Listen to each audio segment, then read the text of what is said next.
While there were many players in the drama of the Second World War, some researchers argue that the conflict was being driven behind the scenes by the superior general of the Jesuit order, a man known as Vladimir Ledachowski, who could be called Hitler's Black Pope.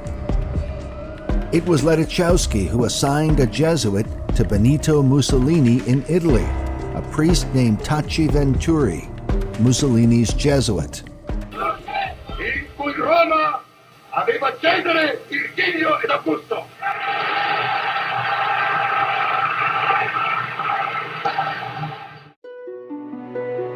The Jesuit Venturi was one of the architects of the Lateran Treaty of 1929, which restored the temporal power of the Pope by recognizing Vatican City as a nation-state.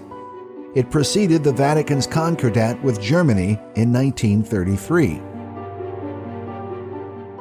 Mussolini was called the first of the dictators, the founder of modern fascism, who greatly influenced Adolf Hitler. The Italian black shirts were the inspiration for Hitler's brown shirts later on, while Mussolini's title, Il Duce, which means the leader, was the model for Hitler's title as the Führer. It was Germany and Italy together that invaded Yugoslavia and established the Ustashi under Ante Pavelic, under the supervision of the Jesuit-trained Archbishop Stepanak. Meanwhile, it would appear that Hitler's Jesuit was the superior general himself. According to the book, The Secret Front, by German author Walter Hagen, it was Ledachowski who allied the Jesuit order with the German Secret Service. Edmund Paris says that as a result, many Catholic priests began to wear the black uniforms of the Nazi SS.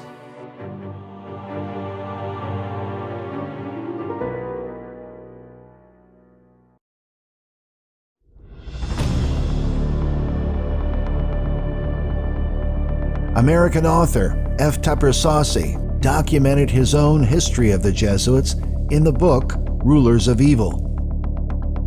He writes that during World War II, the focus of Catholic action, politically, was based on Black Pope Vladimir Ledachowski's strategy of bringing Catholic nations of Central and Eastern Europe together into a pan-German federation. To head the federation, he says, Ledachowski required a charismatic leader charged with subduing the communistic Soviet Union on the east, Protestant Prussia, Protestant Great Britain, and Republican France on the west. Ledachowski chose the Catholic militarist Adolf Hitler. In print, Ledachowski's Pan-German Manifesto took the form of Hitler's autobiographical Mein Kampf, My Struggle, ghostwritten by the Jesuit Father Stempfel and placed beside the Bible on the altars of German churches. Like Edmund Paris, Saucy believed that Bernhard Stempfel was a Jesuit. Meanwhile, Edmund Paris says, in fact, it was the Ledachowski plan, adapted to the needs of the time, which the Führer was trying to realize under the patronage of the Holy See.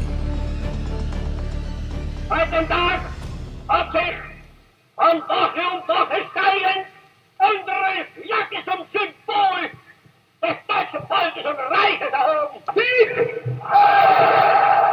Sieg!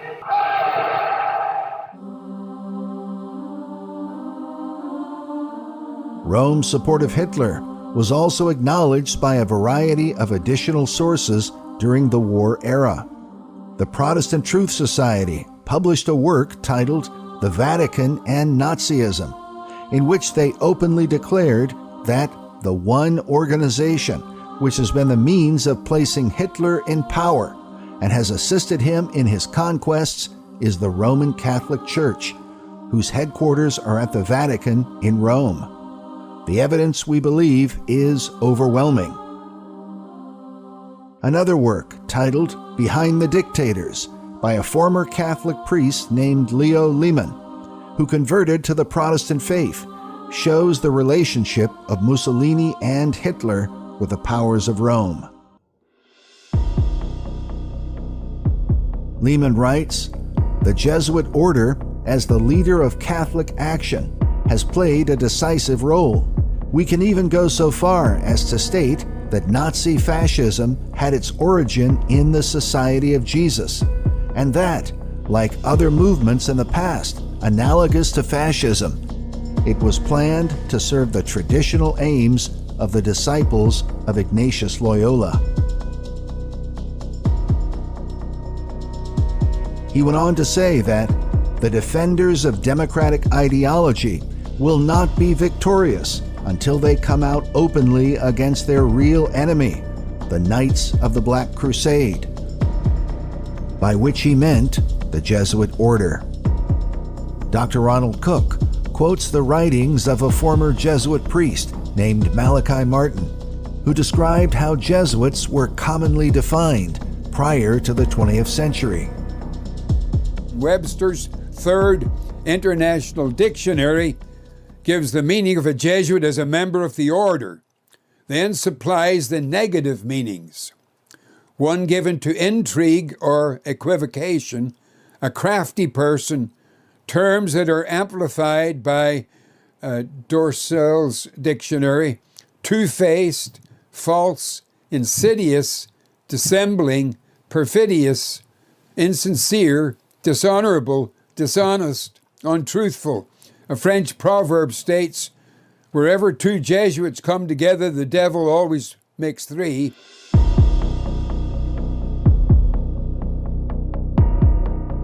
It was Rome who, in the Dark Age, established Jewish ghettos and forced the Jewish people to wear the yellow badge of shame. But in the 20th century, the Jesuits would take anti-Semitism to even greater extremes.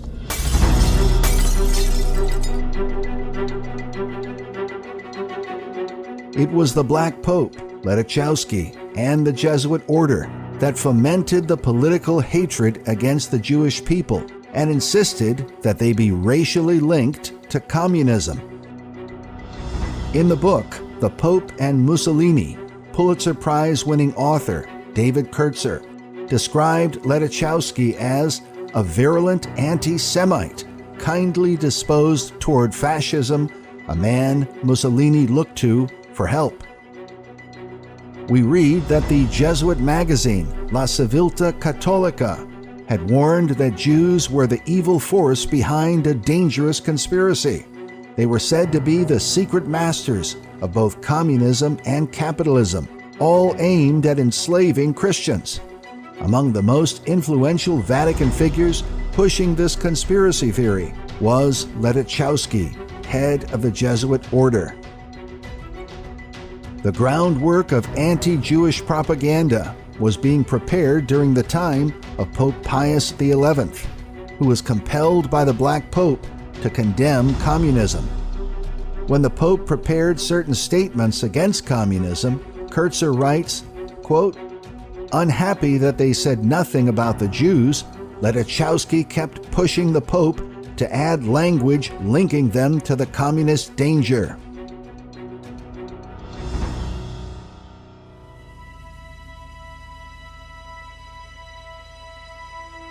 In their writings, the Jesuits had been pushing anti-Jewish propaganda since the 19th century. As this cover of La Civiltà Cattolica shows, from the year 1890, with the heading, "The Jewish Question in Europe." The publication mentions causes, effects, and then remedies, or solutions, which would appear to foreshadow Hitler's final solution program, which resulted in the Holocaust. The magazine presents arguments concerning the financial domination of the Jewish people, even referencing a book called The Desperate Struggle Between the Aryan People and Judaism.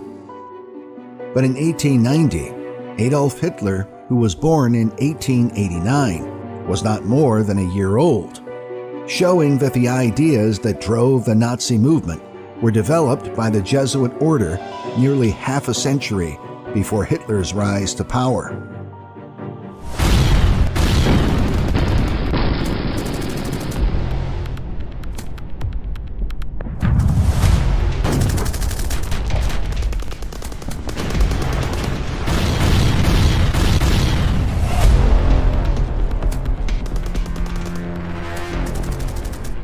The Nazi method of blitzkrieg warfare overwhelmed many of the nations of Europe. Yet with the bombing of Pearl Harbor, the tables would turn dramatically.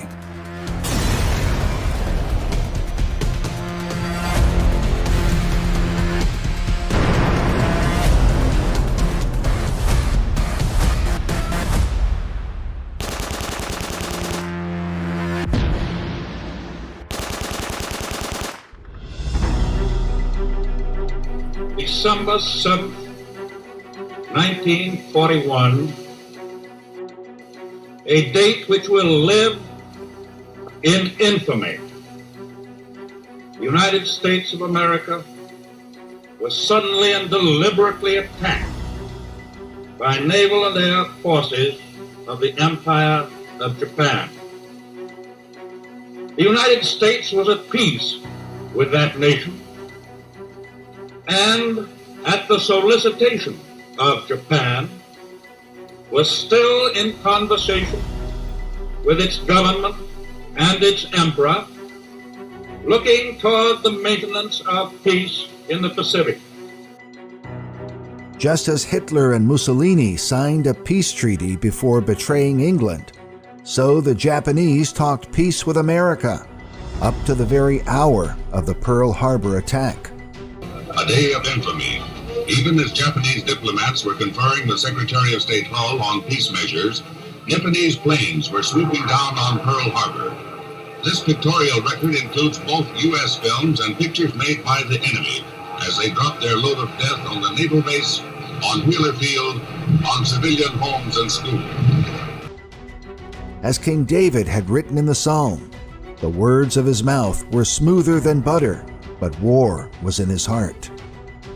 Japan had joined the Axis powers and its plan for world domination 1 year earlier through the Tripartite Act of 1940.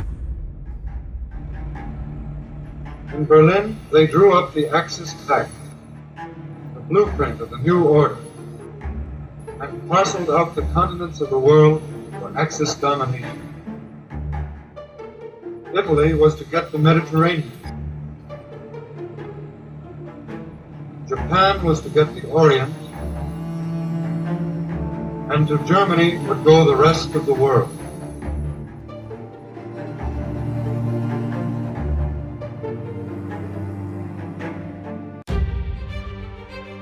Despite their grand globalist plans, once America entered the war, it was simply a matter of time before Hitler and the Axis powers would be defeated. With confidence in our armed forces, with the unbounding determination of our people, we will gain the inevitable triumph, so help us God.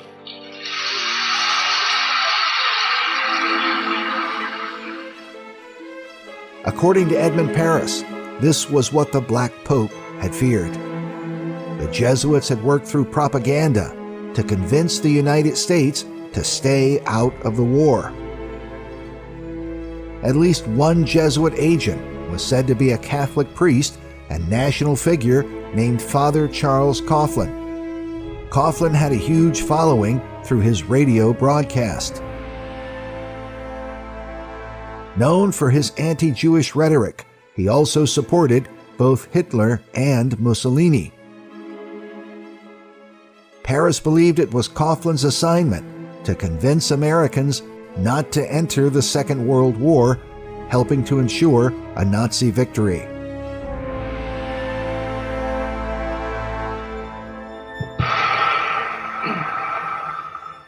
May I remind our President with all due respect that not one of these soldiers cast a ballot on that fateful Good Friday Friday night in the spring of 1917, to force a peace-loving nation like ours to take up arms for the profiteers and the exploiters of mankind. In spite of Coughlin's efforts, America entered the war in defense of England and the cause of freedom.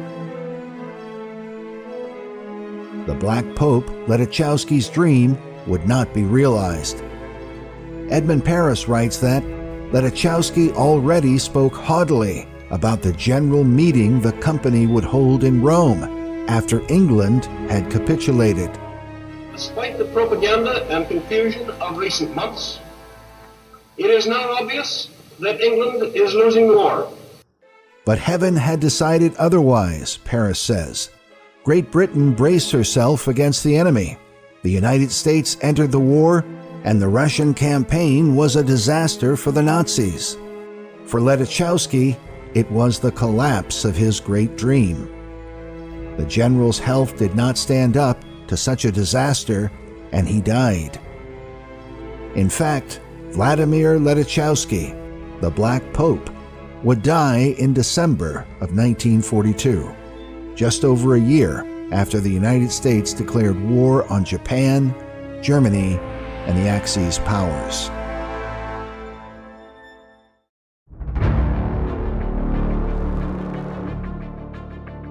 When the war was over, the Vatican called upon its faithful servants in both England and America to help many of the Nazis escape trial and punishment. Donovan's OSS would play a key role in developing what was called the Vatican Rat Lines. The Rat Lines helped thousands of Nazi war criminals escape accountability, including such notorious figures as Klaus Barbie, Dr. Joseph Mengele, Adolf Eichmann, and Hitler's Ustashi leader, Ante Pavlovich.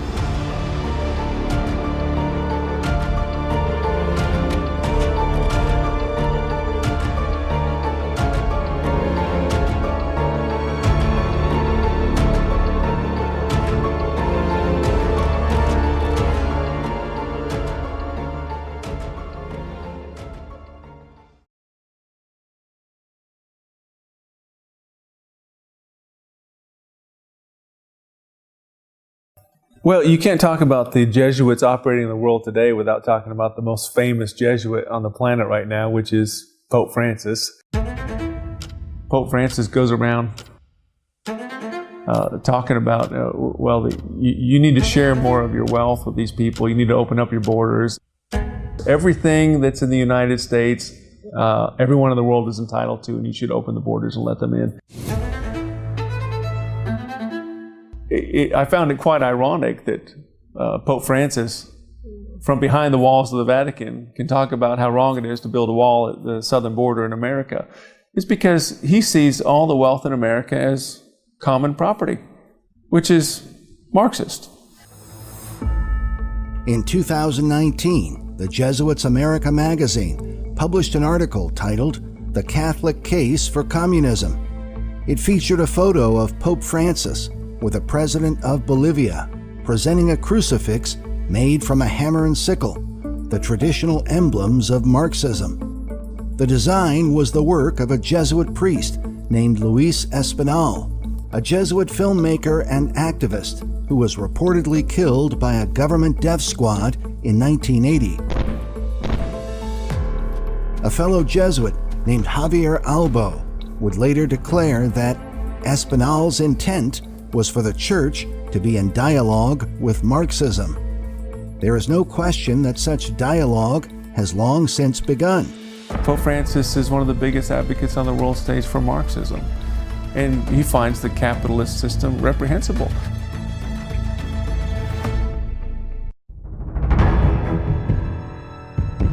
But where did this association begin?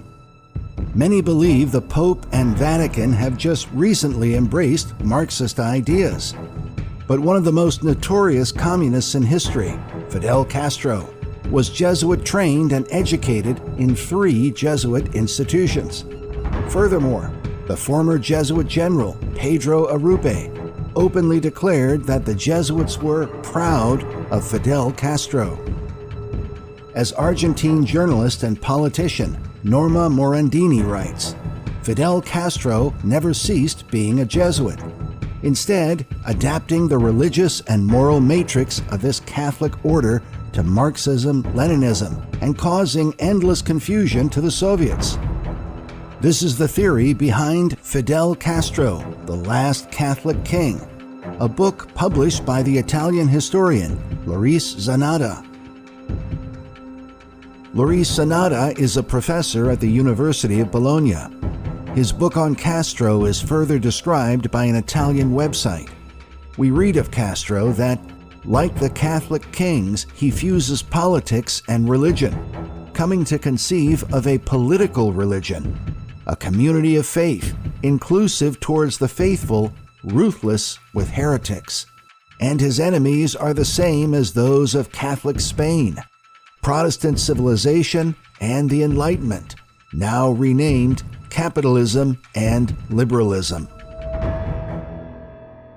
In other words, Zanatta seems to argue that capitalism is simply a Jesuit code word for Protestant forms of government. I think it comes down to a foundational principle, and that is that if you believe that truth ultimately rests in the mouth and the words and actions of a single man, as in Roman Catholicism, then you're going to be attracted to a government and economic system that is basically dictatorial.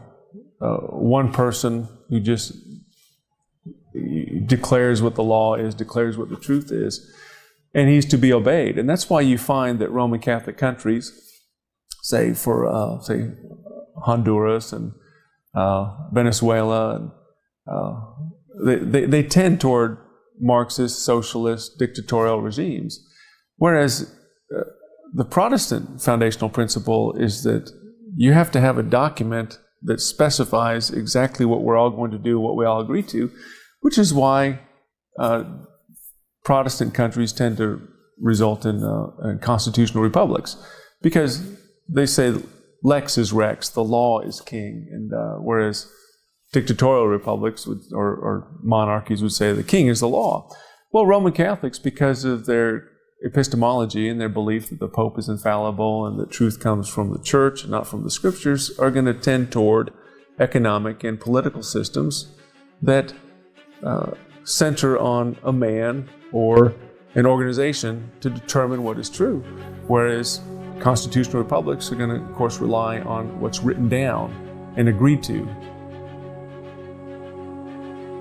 Constitutional republics can fail and monarchies can be nice, but that is why you end up with, Protestants tend to favor the constitutional written documents, whereas the Catholics would tend toward Marxist dictatorial regimes. But to understand more fully the role of the Jesuits in the development of communism, we must go back to its point of origin in the 19th century. It is well known that Karl Marx and Friedrich Engels published the Communist Manifesto in the year 1848. What is not so well known is that just 5 years earlier, in 1843, a Jesuit priest named Luigi Tapparelli published his own work in which he coined the phrase social justice. The official title of his work was Theoretical Treatise of Natural Right Based on Fact, yet he admitted that he based his ideas on a desire to revive the earlier teachings of Thomas Aquinas. But yes, this goes back to Thomas Aquinas. And of course, Thomas is the doctor of the Roman Catholic Church. So he's the person all these Jesuits nowadays, they look back to, and they draw upon Thomas Aquinas. Thomas Aquinas taught the doctrine of justifiable theft, the idea that it is okay to steal from your neighbor as long as you steal for a good reason. It was this concept that was cleverly interwoven by Tapparelli into his teachings on social justice. One of the things when you read about social justice, One of the principal concepts behind social justice is redistribution. And it can be redistribution of wealth is a big part of it. And that ties in, of course, very closely with the idea of the welfare state, with the idea of the universal destination of all goods. Because people will say, oh, well, you have all these supposedly surplus goods, but these other people over here, they need those goods. And so we're going to get the government to come and we're going to take that from you and give it to these other people. And this is called social justice. Aquinas wrote extensively on the idea of justifiable theft, examining various ways in which a person might steal from their neighbor without it being a sin. He wrote, "It is not theft, properly speaking, to take secretly and use another's property in case of extreme need, because that which he takes for the support of his life becomes his own property by reason of that need. In case of a like need, a man may also take secretly another's property in order to succor his neighbor in need." Furthermore, Aquinas taught that unbelievers had no right to property at all. He said, "Now the things which unbelievers have are not theirs.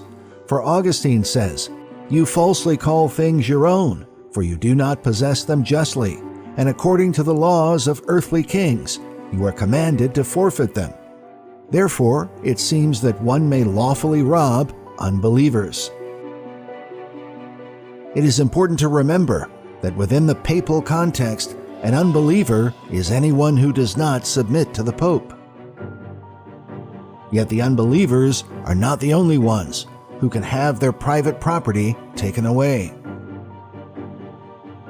They have this idea in the Roman Catholic Church, and you can even find this in the Catechism of the Catholic Church. I mean, this is very official Roman Catholic doctrine.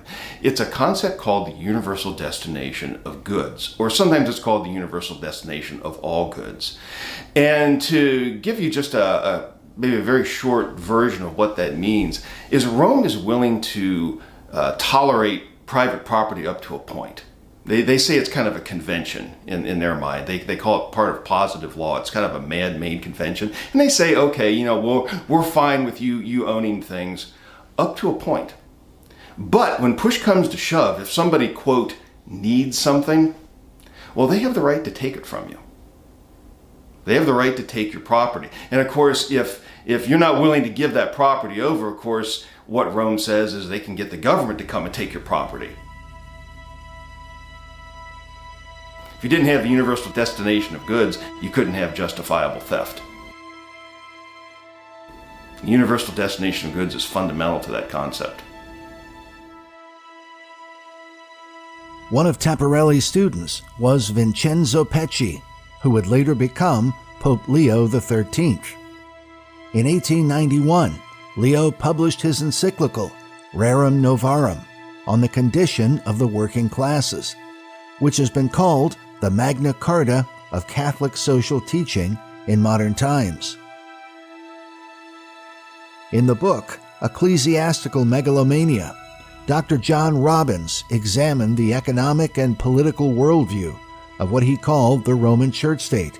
He said the following about Rerum Novarum, quote, "The encyclical's Marxism is so blatant that one Roman Catholic writer declared that much of the encyclical appeared only to repeat in more orthodox language what Marx had said 10 years before. 10 years before the Pope's encyclical, Marx had published Das Kapital." And in that encyclical, the Pope used a lot of very communistic sounding language. And in fact, it was kind of interesting the way John Robbins described it. He said that there are whole paragraphs of that encyclical that could have been lifted out of the Communist Manifesto. For instance, one of the things that Pope Leo would talk about is he would talk about wages as a type of slavery. Well, wage slavery is something that you see in communist literature. They talk about wage slavery. And he wasn't the only pope to speak that way, especially to critique capitalism in that way. They call it a system of wage slavery. So Marx and the popes both agree, that capitalism is a system of wage slavery. So there are some things, there's some elements of communism that Rome likes. Yet the connection between the Jesuits and socialism runs deeper still. In 1879, we learn that the great Protestant leader, Otto von Bismarck, Chancellor of Germany, began publishing in the newspapers his belief that Karl Marx himself was working with the Jesuit general at the time, a man named Peter Jan Becks, a Belgian Jesuit who spent more than 30 years as the Black Pope. Marx revealed the controversy in an interview with the Chicago Tribune, where he said, "For 2 months, Bismarck complained in his North German Gazette that I was in league with Father Beck, the leader of the Jesuit movement, and that we were keeping the socialist movement in such a condition that he could do nothing about it." While Marx claims to be amused by the idea, he does not deny it. Bismarck expelled the Jesuits from Germany earlier in 1872, and he remained a relentless opponent of both the Jesuits and socialism throughout his lifetime. But there were additional warnings back in the 19th century, long before the Marxist revolutions of the 20th century. In the year 1868, the great Protestant historian J.A. Wiley wrote his book, The Seventh Vial, or the Past and Present of Papal Europe. In it he says, "If ever heaven in his wrath sent an incarnation of malignity from the place of all evil to chastise the guilty race of man, it is communism. But the hell from which it has come is Rome. Communism has drawn its birth from the fetid womb of popery, whose superstition has passed into atheism and whose tyranny has engendered lawlessness." Meanwhile, some years earlier, the Reverend Alexander Hislop, well known for his anti-papal work, The Two Babylons, also published another book titled The Red Republic, or Scarlet-Colored Beast of the Apocalypse. In the year 1849, he wrote, "This new phase of socialism will not escape the piercing eye of Rome, and if she finds it necessary or for her interest to pay court to the men of the Red Republic, she will not hesitate for a moment what to do." Popery in its first phase was baptized paganism. In its last, it seems destined to appear as baptized atheism. Another minister named Robert William Dibdin published a work titled England Warned and Counseled in 1851. He wrote, "The writings of the socialists. I maintain there is more than mere wickedness. There is more than mere delusion. There is more than mere fanaticism in these things. There is very much of anti-Christian system, which I trace to the Jesuits."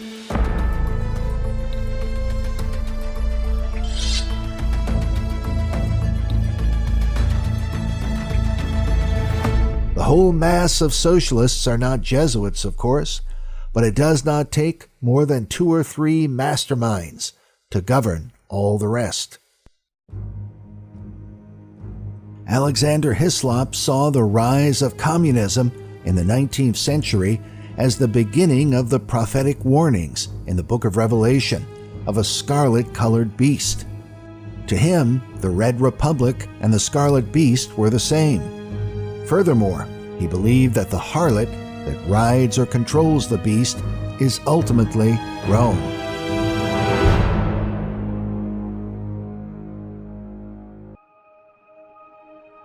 The red flag of the Marxist is said to date back to the French Revolution.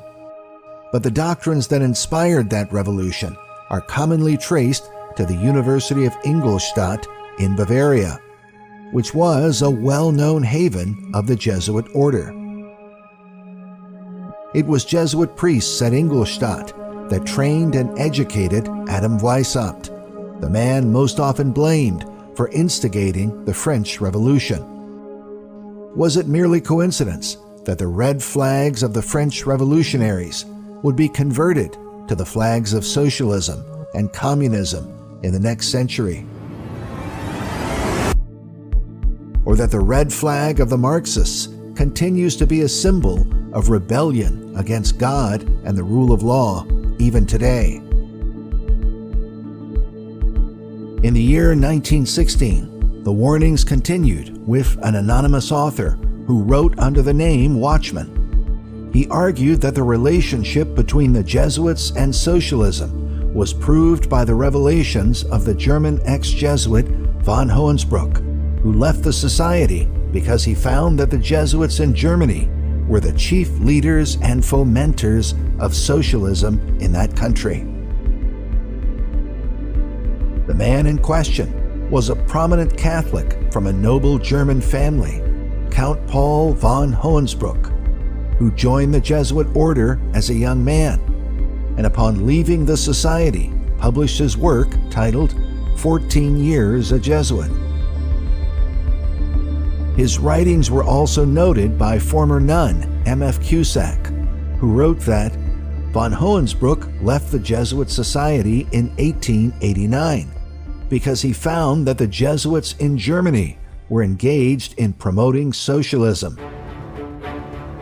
He has written several pamphlets on the subject, and it is said that in consequence of this, he lives in fear of his life and has to go into hiding. The author called Watchman continued saying, "Socialism as it exists today is in the main a Jesuit organization for fomenting the great revolution which it is their object to bring about in every country."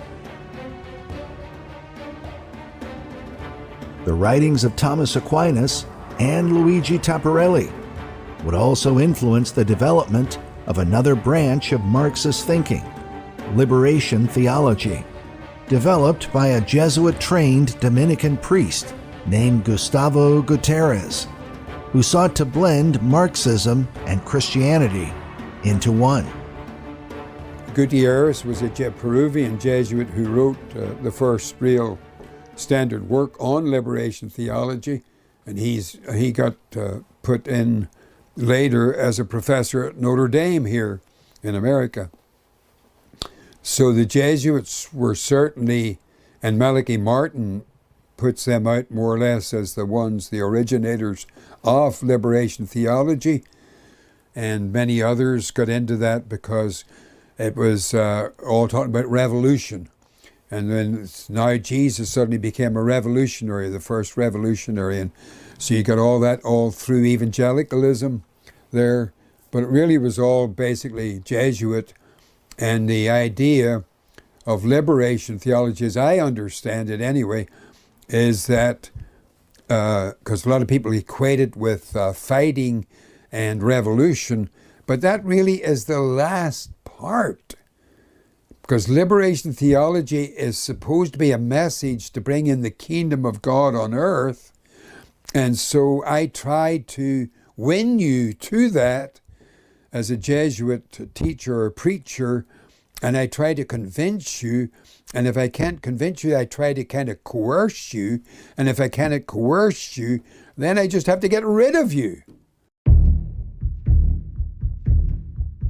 At the conclusion of World War II, French leader Charles de Gaulle and Winston Churchill both declared that their nations had reached the end of a second 30 Years' War. The first 30 Years' War was when Jesuits and their Catholic League attempted to annihilate the Protestant movement throughout Europe. The bloody conflict eventually saw the deaths of some 8 million people, but eventually the Protestant cause prevailed, resulting in the Peace of Westphalia in 1648. In short, what the Peace of Westphalia is, it was a treaty. It was the treaty that settled the 30 years of war. The basic idea of the Westphalian world order, it created the modern system of international relations. And one of the most important concepts there is the idea of national sovereignty. That is, that individual nation states, that they have sovereignty, they have control over their own territory and over their own internal affairs. So, you can run your country the way you want to run your country, and Rome can't interfere in that and say, well, you can't do those things. In the aftermath of the Second 30 Years' War, it would appear that Rome and her Jesuit priests are looking to overturn the national sovereignty of all the nations of the earth. In place of the Westphalian world order, they have envisioned a new world order. Open borders might be called a tactic of the Counter-Reformation.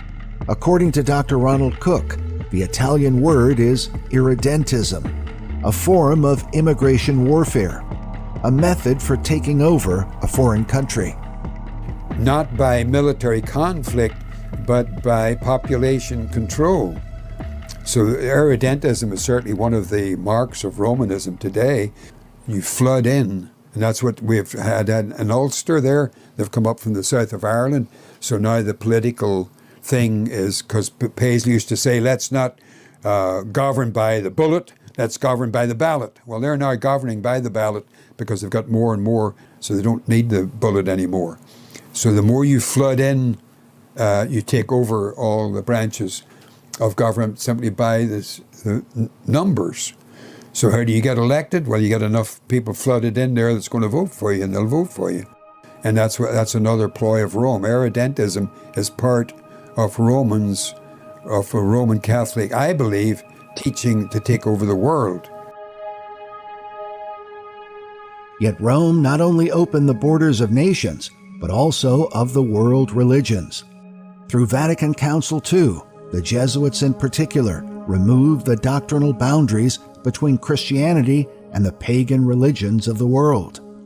In particular, the Jesuits said of Islam that the plan of salvation also includes those who acknowledge the Creator, in the first place among whom are the Muslims.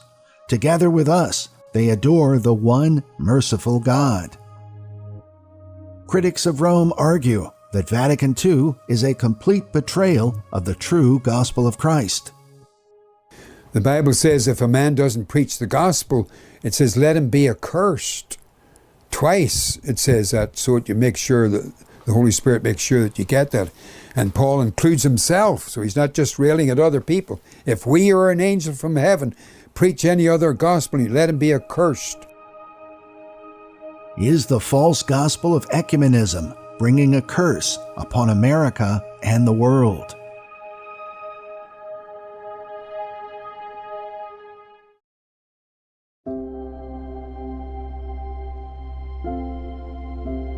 Jesus said, I am the way, the truth, and the life. No man cometh unto the Father but by me. He said, and this is life eternal, that they might know thee, the only true God, and Jesus Christ, whom thou hast sent. The only answer is Christ and his gospel. That's the only answer to society's ailments and problems, to politics and education. The only answer is the Lord Jesus Christ and his gospel. That's the antidote.